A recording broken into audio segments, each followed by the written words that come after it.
Alright, man, we got another bang on YouTube. We got the boy Jimmy Howell. Oh, bro, he be on this channel. He be having some cool ass videos and cool ass ideas, bro. Are today's NBA players actually better than the ones of the past? Bro, yes. I'm not gonna lie. The NBA players that's out right now, but they way better than the past generation. Like, we got better scorers. Like, y'all was better, like, athletically, but we got better. No, we was. Maybe better skill. Maybe that. You know what I'm saying? Like, fundamentals. But if we talking talent, height, athleticism, all that shooting, bro, it all came from the generation. The best shooters, best rebounders, best all that from this generation. I mean, the basketball players is this generation, bro. It ain't even no competition. It ain't even close.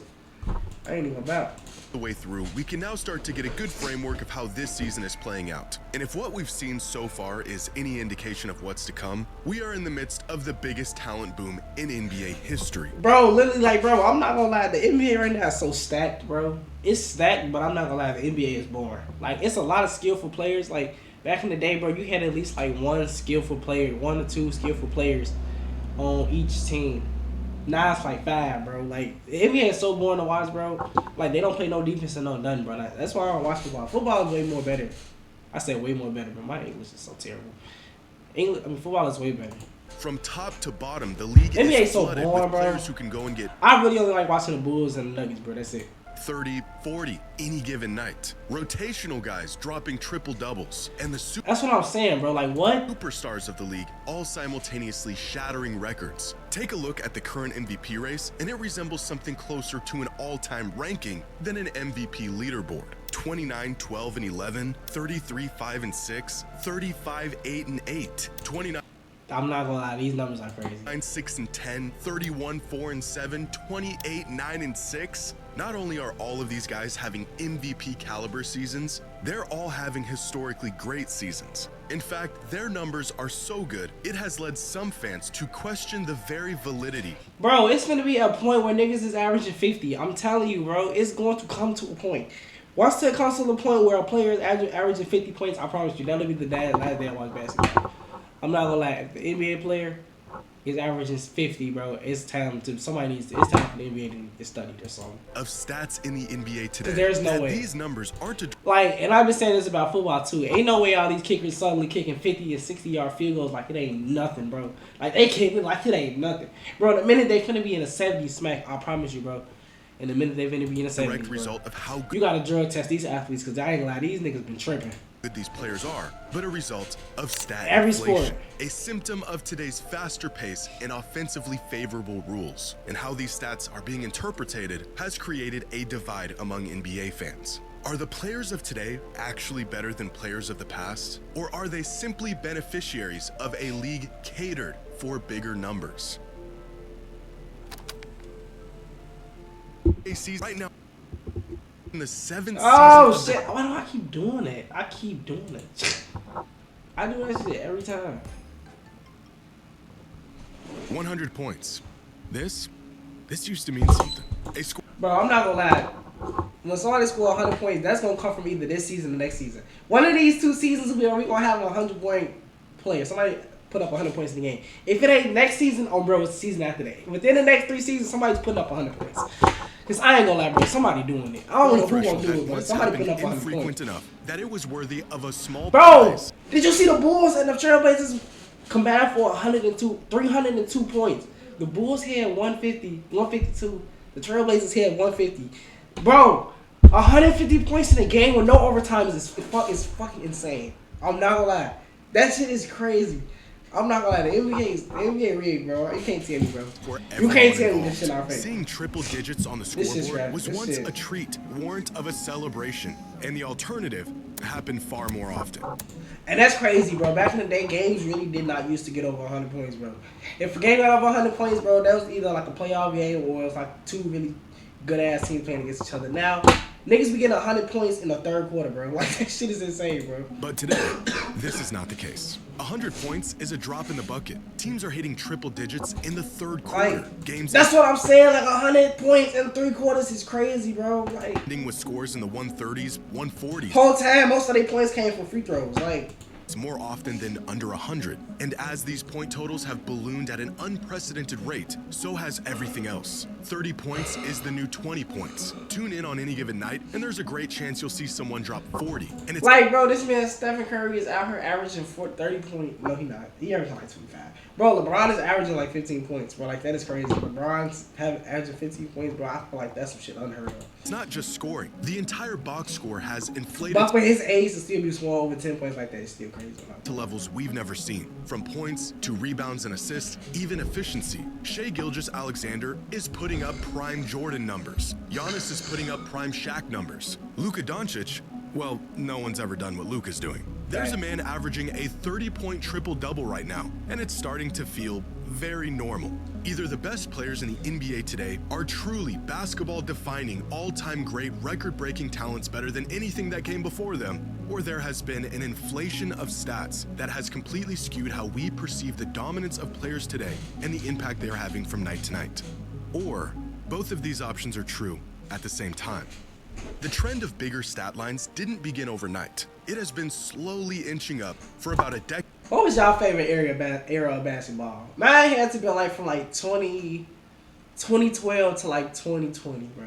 That was my favorite era of basketball. Like, that basketball, like, all my favorite players were still playing. Kobe was still alive. Kobe was still hooping. LeBron was in his prime for like the third time. James Harden was actually him. Even though James Harden was my favorite players, but I ain't gonna lie, James Harden, he be on bullshit sometimes. But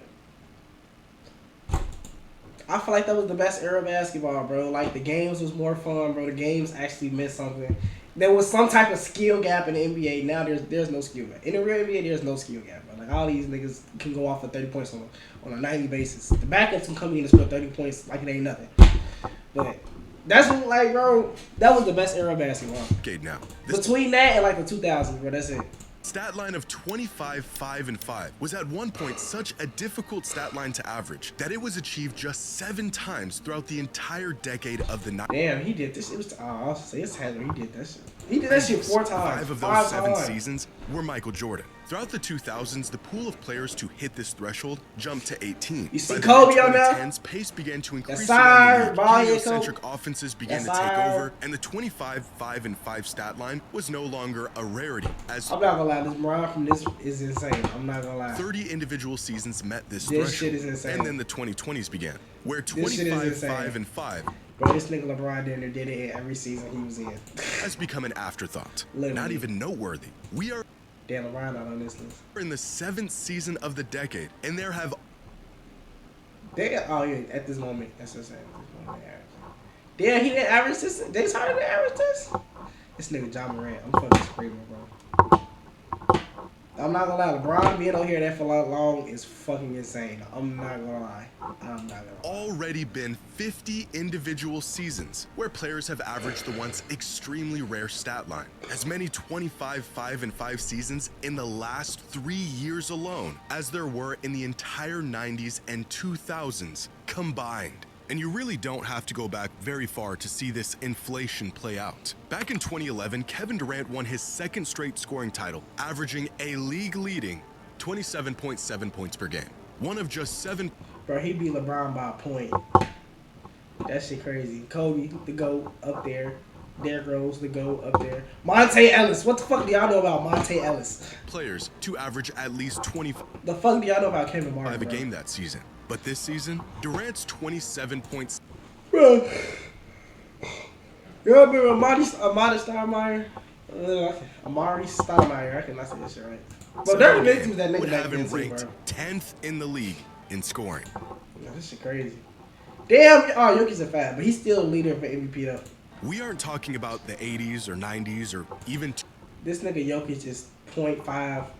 Is half a point away from averaging a 30-point triple-double. Averaging that shit, bro. 2000s. It's insane. This was just in the Half last a decade. point. Go back far enough I don't even think nobody else is close to 10. into NBA history, and fans will begin to put an air attacks on players who played in a weaker league throughout the 60s, 70s, and some fans go as far as the 80s. But now the opposite effect is beginning to happen. Fans are now putting an air attacks on today's players for what? playing in a league with inflated stats. Now, the problem isn't simply the fact that modern Bro, did he just smack Curry on the ass? players are putting up bigger numbers. It's that these bigger numbers are being used without enough context to make arguments. Bro, I'm not gonna lie. Dirk now playing with Luka, I promise you that will feed families, bro. For modern players over That shit will feed families. for players of the past. As the numbers continue to get bigger, what was once seen as impressive or even historic. What NBA player, if they came out of retirement in they prime, would fuck the league up? Like that would make basketball fun to watch again, bro. What player do y'all think?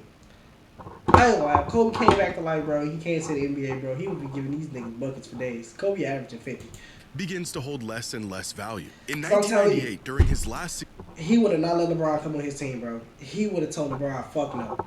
Kobe would not have not played with LeBron, bro. I'm telling y'all. If Kobe was alive and he was in his prime playing basketball, he would have told them, no, do not send the nigga over here with me, bro. I'm telling you. I feel like Michael Jordan would have said the same shit.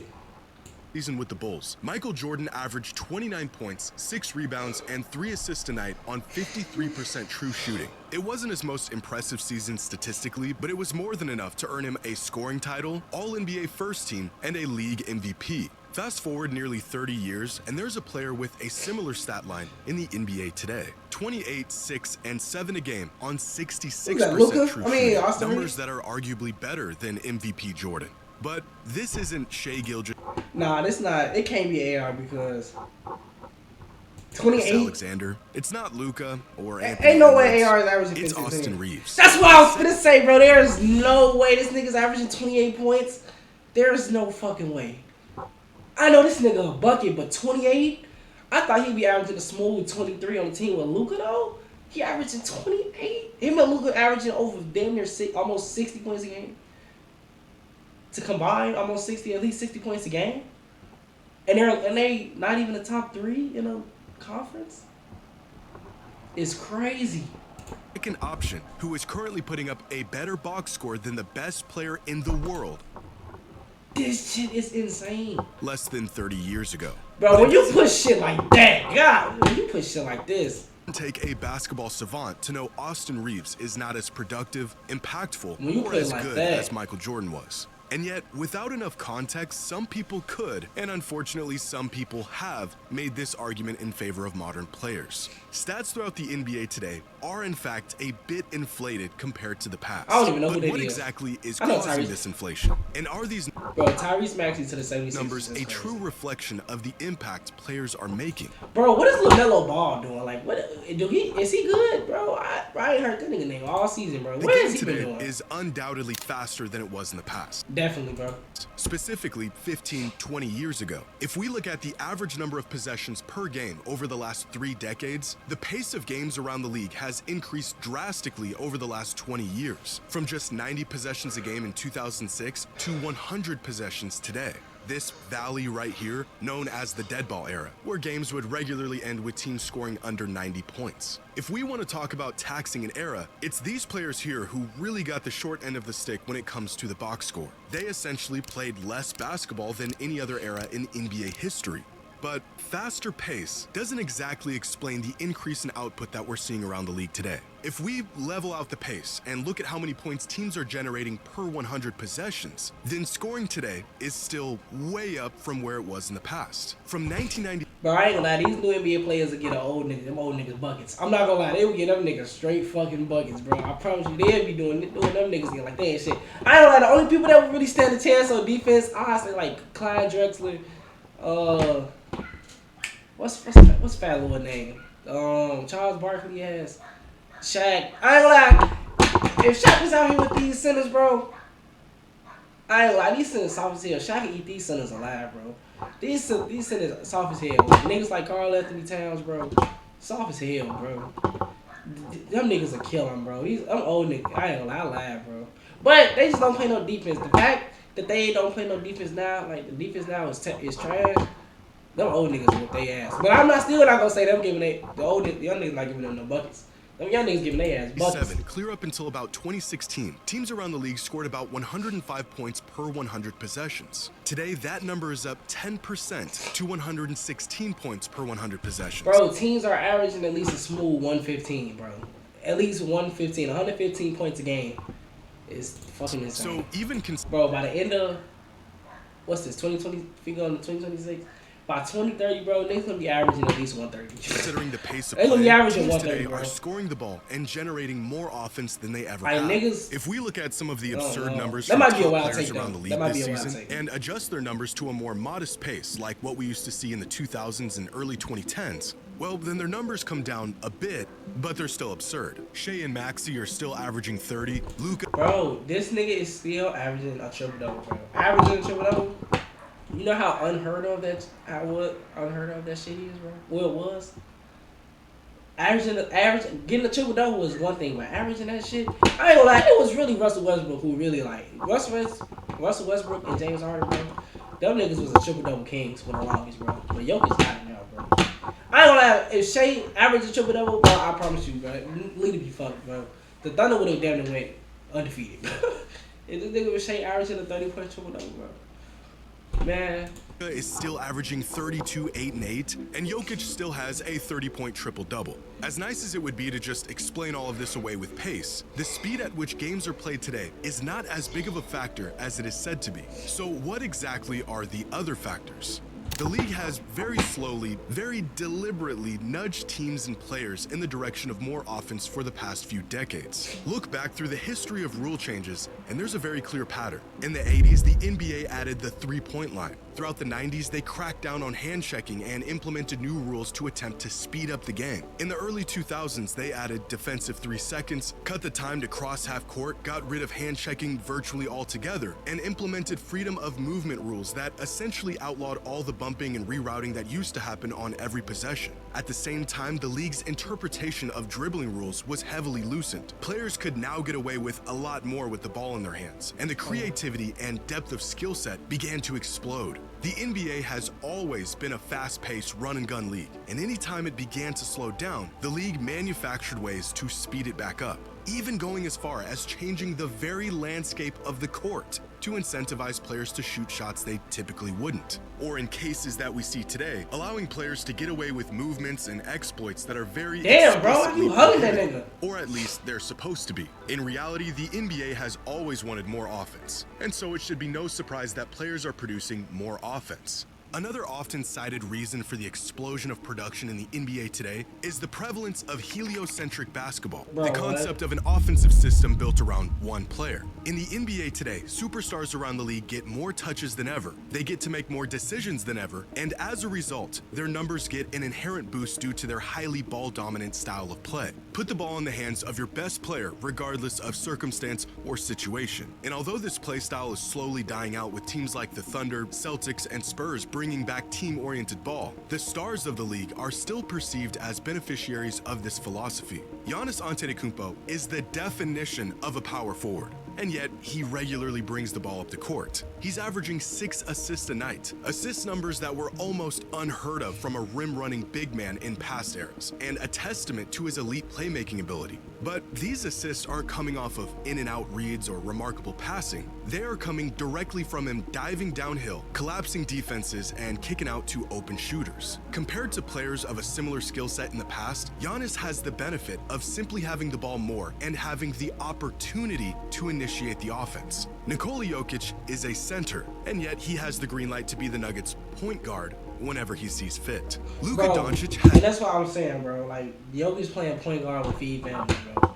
Jokic's playing point guard would be so fucking insane. So much freedom on offense, the league doesn't even know what position he plays. On any given possession, the play may very well begin and end with him. Ultimately, he gets to decide how and where he's utilized whenever he's on the court. Players today simply have more freedom to indulge in their abilities and capitalize on their skill sets, and this extra freedom has created better opportunities for these stars on offense. If we look at the usage of the top 20 players in the league season by season over the last 30 years, the growth of offensive burden for these stars lines up with the growth in their box score. Usage crept up from the 90s to the 2000s as MJ's departure from the league brought on a new era of hero ball. Usage then plateaued for a bit with the introduction of the super team era, and then immediately jumped again as heliocentric offenses became a common strategy around the league, and it continues to climb to this day. More touches, more shots, more opportunities, bigger numbers. And although this may explain the increase in numbers for the stars, Bro, I ain't gonna lie, I hate when he talk all his numbers and rare shit. I'm ready to go to sleep. This is why I hate math class now, bro. I love math. Math was my best subject, but like when I got to saying this shit and the teachers just start talking, bro, I damn near sleep on her ass. even the players who aren't benefiting from this style of offense, bench guys, role players, their numbers have also climbed to unprecedented levels, which means there's still one factor unaccounted for. And it is the one variable that sets today's players apart from any other era in NBA history: efficiency. Aside from just the pace of play and the change in play style, the biggest reason why scoring and overall output has increased is because efficiency has increased. Across the board, shooting percentage has jumped considerably and consistently over the last 3 decades. From field goal You see how fast free throws went up, bro, because niggas be shooting hella fucking free throws again. percentage to true shooting percentage to even the most objective measure of shooting accuracy, free throw percentage. Even when given the same number of scoring opportunities, players today are capitalizing on those opportunities far more often. So not only has the Bro, niggas would shoot at least 10 free throws a game per person. pace of the game increased, at the same time, players and teams have become more accurate shooters and scorers. For many years, the gold standard for efficient volume scoring was 60% true shooting. If you could average 20 a game on this kind of efficiency, you were as lethal as it gets in the NBA. In fact, there have been many seasons where not a single player in the league hit this threshold. That, however, is not the case today. As this season, there are 27 volume scorers who have a true shooting percentage of at least 60%. Part of this is because there are I see my glorious goat. simply more players averaging 20 a game. But the underlying theme persists. Over time, players have gotten extremely good at putting the ball in the hoop. Not just in terms of volume, but in accuracy. The real question then becomes, why are players more efficient today than they were in the past? And the answer, again, isn't as simple. Bro, Carl Anthony Towns is on this list. How? This nigga so trash, bro. As it seems. Part of the reason why players today are more efficient at scoring the ball is because they are, in fact, more skilled. Players and teams around the league have taken what works from those that came before them, tweaked the formula, and improved on their methods. As outside shooting has become a larger part of emphasis in the NBA today, modern players have spent more time and effort getting good that shit looked so off at that part of the game. Teams also understand and exploit certain advantages more now than they have before. One simple but revolutionary shift teams made was their emphasis on three-pointers. Get good enough at them and you can score more points faster than before with greater efficiency by leveraging the statistical advantage of the three-pointer. This shift didn't just change the points on the board, it changed the very bro, they be shooting a lot more threes too. Geometry of the game and what skill sets are valuable. Not only are players better at shooting the ball now, but smarter, more complex offenses now set players up for better, more open looks. Thanks to tracking data and advanced metrics, organizations around the league can now pinpoint exactly where the best shots are and how to get those shots more often. If someone had convinced KG to just take one step back on all of his long twos, his numbers would probably have looked a lot better and his efficiency would have naturally increased. As teams got smarter, shot selection got better. Threes and layups have taken over the shot diet of players around the league, and scoring numbers not only went up, but they got significantly more efficient. Pair this better understanding of where the advantages lie with about 10 extra possessions a game, and you've got a recipe for larger scoring numbers both for teams and individual players. As Bill Simmons once said, the math of the game changed to favor the box score. Some would call this evolution. Others may call it optimization. Take what works, double down on it, get rid of what doesn't work.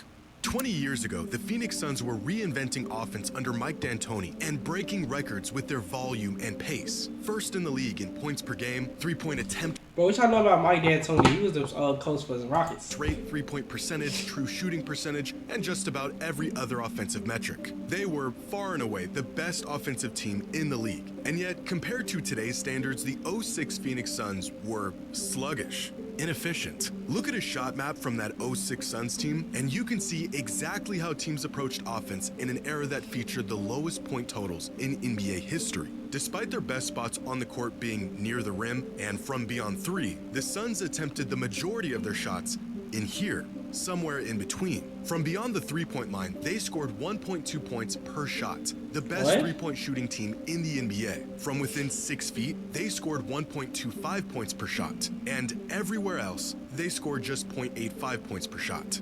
Now, why did the Suns shoot so many shots from areas on the court where they were least efficient? Well, at the time, they weren't. That season, the Phoenix Suns shot more threes than any team in NBA history. They thought they were shooting a lot of high percentage shots. Damn. Fast forward 20 years, and we now know you can take this concept a whole lot further. Compare the 06 Suns to the best offense in the league today, the Denver Nuggets, and you'll see not just how the game has changed, but the effects of those changes. In 2006, the Suns scored 106.4 points per game. This season, the Nuggets score 125 points per game. But I want you to take notice of a few different metrics here, like pace. The Suns had a pace of 95.8 possessions per game, which isn't too far off from this year's Nuggets with 98. Bro, being real, niggas come down the court and just start throwing up threes, bro. Like, no possessions per game. Even when you adjust these teams to the same exact pace, the Nuggets are scoring 125.9 points per 100 possessions to the Suns' 111.5, despite having the same exact efficiency, both near the rim